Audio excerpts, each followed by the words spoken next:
In opposite fashion to how we operated yesterday, we're going to operate questions from our left towards the right. Please identify your agency and your question. We will attempt to answer it and provide your response. Manager from the New York Times. Can you talk a bit more about what the water quality has found? I've heard contamination in the Columbia and dead fish. Can you give us a little bit more on that?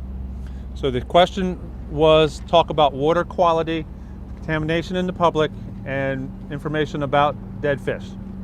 So outlined in what we provided was there was a release at the early part of the incident from the site to the Columbia River. Additional information is being worked to classify or quantify that. As we developed our incident today, we created an environmental group which is being headed by City Public Works, which has all of our environmental agencies, meaning Ecology, EPA, the Diking District, Public Works, and the other support agencies. Those folks have been made aware of that question and that concern and those reports in the dikes. We have what we stated a moment ago, that concern and that remaining statement for all folks along Industrial and then up the dike along Prudential and towards Memorial. Stay out of those areas. A key part of our activity this morning was the development of a plan to treat and to address the concerns of that remaining water in the ditches. I want to state what was provided by the Diking District team. They turned off their pumps at roughly 8 a.m. yesterday morning at the request of the site personnel here when the incident started. So those pumps from the Diking District have not been moving that material out of the dikes and further on. Bear with me. Okay? Oh, sorry, I think you said something else. No, you're fine. Devin Haskins with KGW News. What happens with the 25,000 gallons that you guys think is still in the tank? And is anything on the ground hindering efforts to get closer? And do you guys see anything with the naked eye or through the drones of any recoveries that are there that you just can't get to? All right, I'm going to paraphrase your question for everybody else. It's a question about the remaining product in the tank and the concerns of that, as well as what do we see pertaining to the recovery of the plant staff. The remaining roughly 25,000 gallons is contained in the tank, is leaking slowly out of the tank, slower this morning than it was yesterday evening, and that has reduced our concern of the leak of or the quantity of that tank. We believe, and our information provides us, that the amount of material in the tank remains on the opposite side of the tank from where the leak is. So that is what gives us a factor of safety that we were able to operate today with folks in appropriate chemical protective equipment in that area. We did have folks from the Fire and Rescue Hazmat as well as the National Guard folks in that area making continued assessment. We have identified that we will be seeking some additional capabilities to assist us in the recovery and a couple additional steps to ensure the safety of our folks. We will be working that as soon as we're leaving this press conference and continuing forward. I have the assurance, and I am very confident in the support provided to us from the state as well as our federal partners. If we need something, we will get it to have the resources here. Thank you. I'm going to go behind you. Thank you. Julia Lopez with Fox 12. Going off of that, will the Chemical Safety and Hazard Board investigation impact cleanup and recovery efforts at all? So the question is, will the Chemical Safety Board's actions impact the cleanup and recovery operations? I want to break that down into recovery. No. Recovery operations are primary. The Chemical Safety Board's needs will be identified, and this is the planning posture that we took yesterday afternoon. The recovery will proceed as all steps needed to engage that recovery. Then the cleanup and site recovery, because again, we're breaking recovery into our victims and the staff here, as well as then the site recovery. Then the site recovery will begin, and that will be coordinated by our environmental agencies with the Chemical Safety Board's contact. Green in Cairo 7. Tell Al and I posted about 2 inspections related to complaints yesterday. Are there any other inspections that you are aware of? What kind of records are you all looking into with that? So I don't believe there's anybody. You're here? Would you like to? Sure. Joel Sachs, last name's S-A-C-K-S. I'm the director of the Department of Labor and Industries. And first, on behalf of everyone in the agency, we want to express our condolences to everyone who lost someone in the tragedy. There are a number of open inspections. I can't speak to them today. They will all, once they are concluded, we will be able to release the information. We will also be conducting an investigation on the incident that occurred on Tuesday.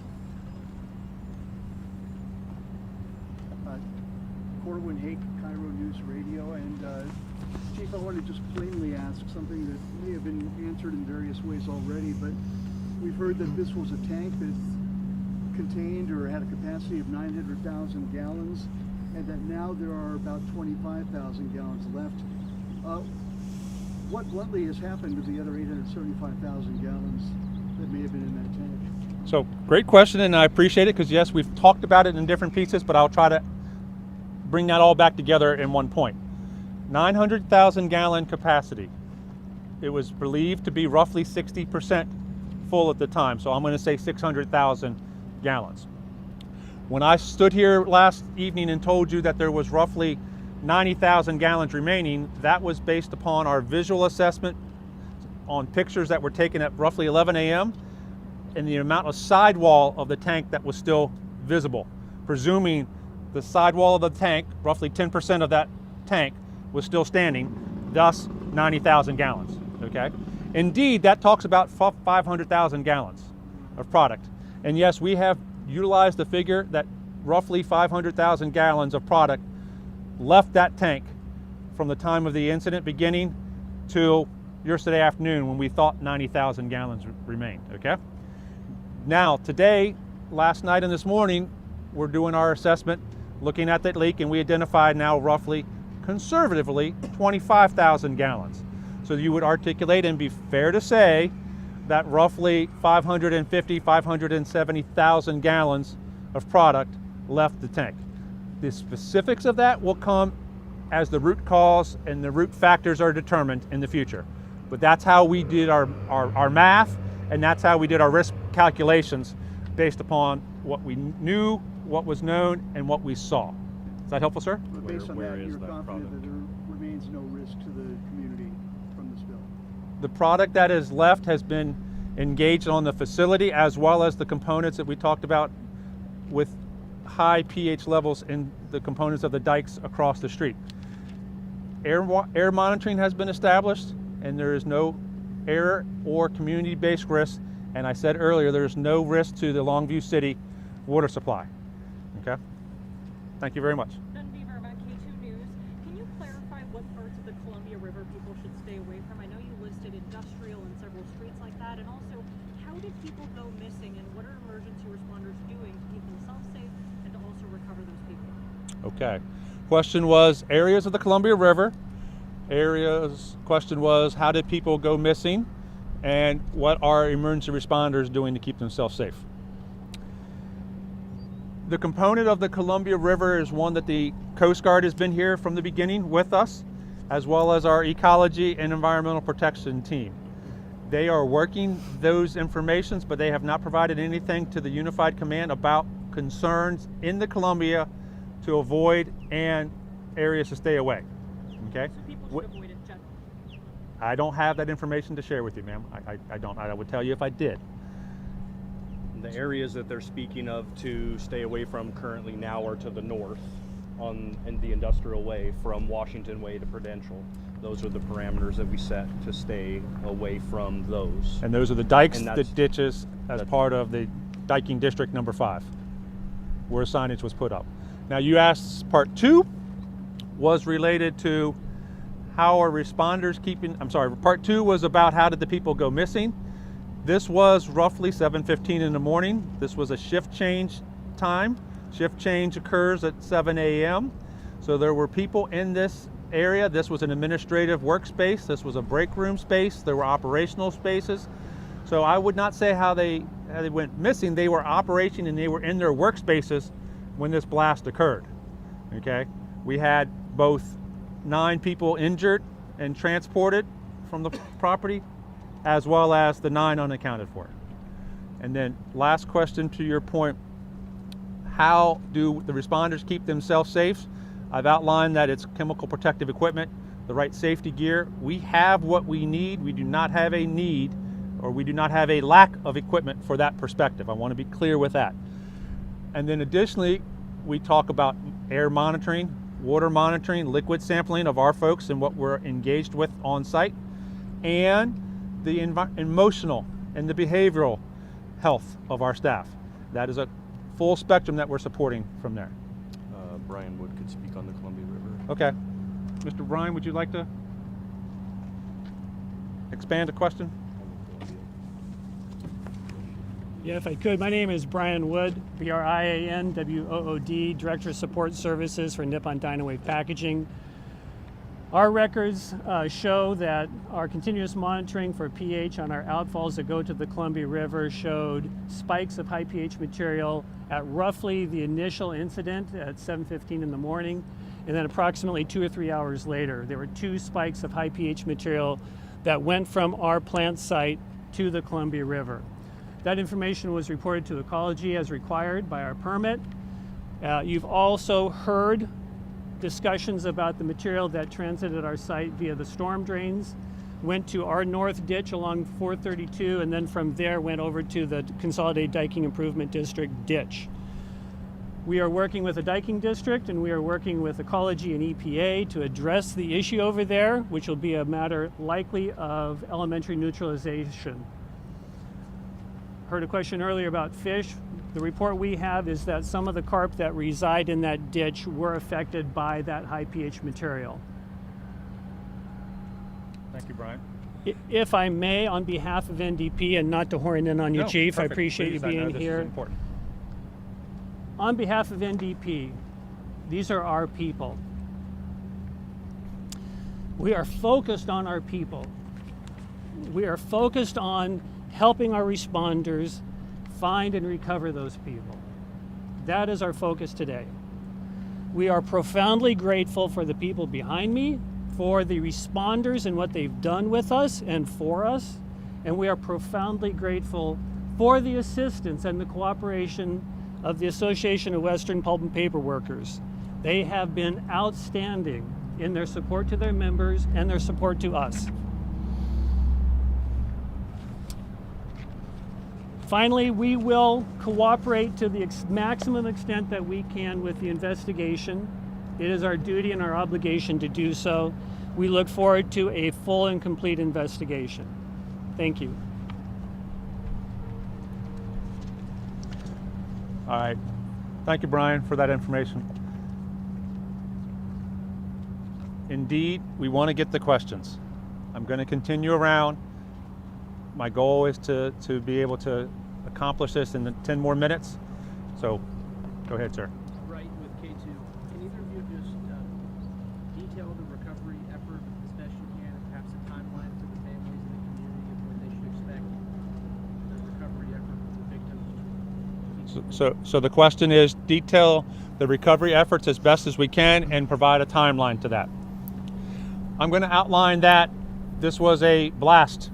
We've used the word explosion, we've used the word implosion, I've also used the word failure. Indeed, there was a rupture, a failure, a blast. All of those to us mean the same. It's not why it happened, it's the damage that we observed, okay? Vehicles are damaged, buildings are damaged, mechanical equipment is damaged, collapsed, and failed. Hey. So that is what we see in the environmental What's that? area there, part of which was one of the pictures we released yesterday afternoon. As we go through that, we have structural concerns. We talked about those yesterday, that those were identified, addressed, and have been limited or mitigated. We still have the concerns of the workers and where they're at, how we can access that. The other component is, and I outlined earlier, waist deep to chest deep water. Our teams this morning have observed that water being lower today than it was when they were in there yesterday. And we do have plans, and we will engage plans at the appropriate time to continue to pump that water out so that we have access to all of those areas. Otherwise, I can't provide you a timeline. Chief Amos was out there running the operations today in what we called the courtyard group, and our focus is to receive all 9 and bring them back. We will do that as expeditiously as we can, and when we're done, we will provide that information. Stephen Hogan, Candy, non-supplemental. I have a question for Governor Ferguson. Governor, you talked about attending a visual last night, a couple hundred people, also typically first responders there as well. What are some of the stories that you took away from the community members from talking? Oh, so the question so folks here is about the vigil last night. Kind of what was my takeaway from that, from conversations? I think what I would say is, and many folks here were obviously there last night, is the scale and scope of the tragedy. You know, I think I mentioned, you know, this is certainly to be the deadliest industrial tragedy in modern state history. You know, anytime you're talking about something of that scale and scope, the impacts are profound. I can't tell you how many people I've spoken to who I work with who have some connection to somebody who lost their life here. And obviously for folks who live here and this is their home,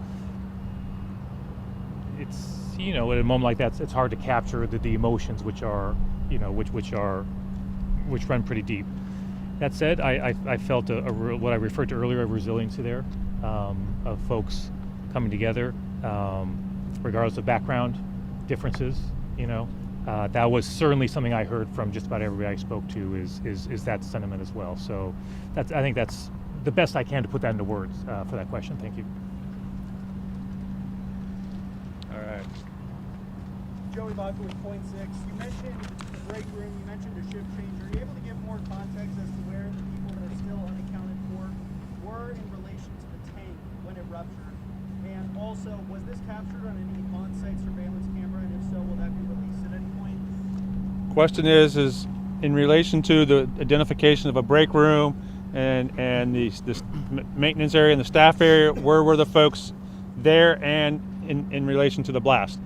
That is information that has been collected and is part of our amassing our plan. It is one that still is developing. Some of our information has come from some of the co-workers that have been transported, but that is, again, the natural workspace for these staff, and that's where they were at that shift time. And I'm sorry, what was the second part? Was this captured on any on-site surveillance, and will that be released? Thank you, I'm sorry about that. It's okay. No, there was no. The complex has a very robust video system, but this was not captured as we are aware of on any recorded video information at this time. Okay. Hi, Joe Solomon with the Seattle Times. A two-part question. Number one, to clarify, the 9 unaccounted for, do you know their locations in the site and what additional equipment we need to go retrieve them? The second part of the question is, I know there was some talk last night about some PPE that failed on your officers or was damaged as they were coming out. We also heard reports that a hospital may have gotten contaminated by the waste because they weren't prepared for the proper. The PPE you have, was it up to the job for an accident of this magnitude?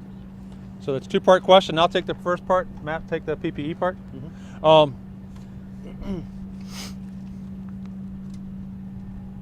We do not know where all 9 are. Through accountability with the Nippon staff, we know 9 individuals are missing. We have searched the area that is searchable. We do not have the ability to state that we have located all 9, nor the ability to state where those 9 were, as I had in one of my prior questions. Information that we still work through. So Matt? Yeah, as far as regarding PPE, our initial responders in the structural firefighting gear that we wear, the only issues that we experienced was some damage to our boots. We have impacts to our firefighting equipment, but we have local resources that are actually coming to our sites, to our fire departments, to collect those sets of PPE to be either decontaminated after we decontaminated them on site as best we could, and they will do professional testing and inspections on those to see if they meet the needs. But we've also been working with our local vendors to replenish those supplies. So as far as catastrophic failures, we haven't had any catastrophic failures of our equipment, just normal impacts we would have to our lower protective equipment for hazardous materials. It's okay for us to do some rescue operations in them. And then when we transition to our recovery and our hazmat entries, we have the equipment, our Class B suits and SCBAs that we feel appropriate to enter that scene to at least do reconnaissance missions. But we do run into some industrial hazards that for any level of equipment wouldn't be safe for us to continue. Okay. I want to state last question. I think I haven't touched base with you yet a couple of days, so I'll go with you. Okay. I know there's still 9 people injured. Can you give us a range of the injuries? There's cover blasts, inhalation, and then we know what was happening at the time. We mentioned a shift change. Is that maintenance being done, a normal startup? What was happening at the moment? First, tell us about this. So the questions were two-part. A more detailed information about the injuries, and then more detailed information about the activities at that time, 7:15 in the morning. No, we do not. That's information that we don't have.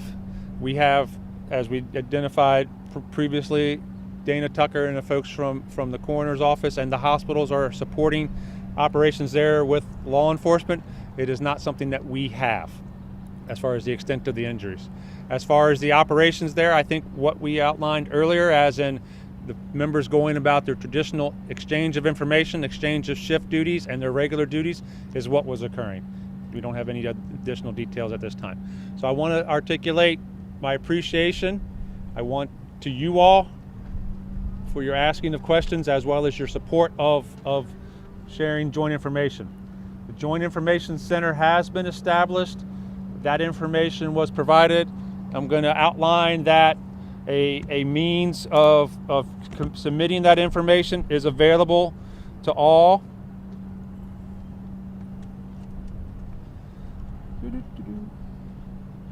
Send your email inquiries to the abbreviation JIC for Joint Information Center at ECY for ecology.wa.gov. So that was JIC at. All right, you have been listening to a press conference out of Longview with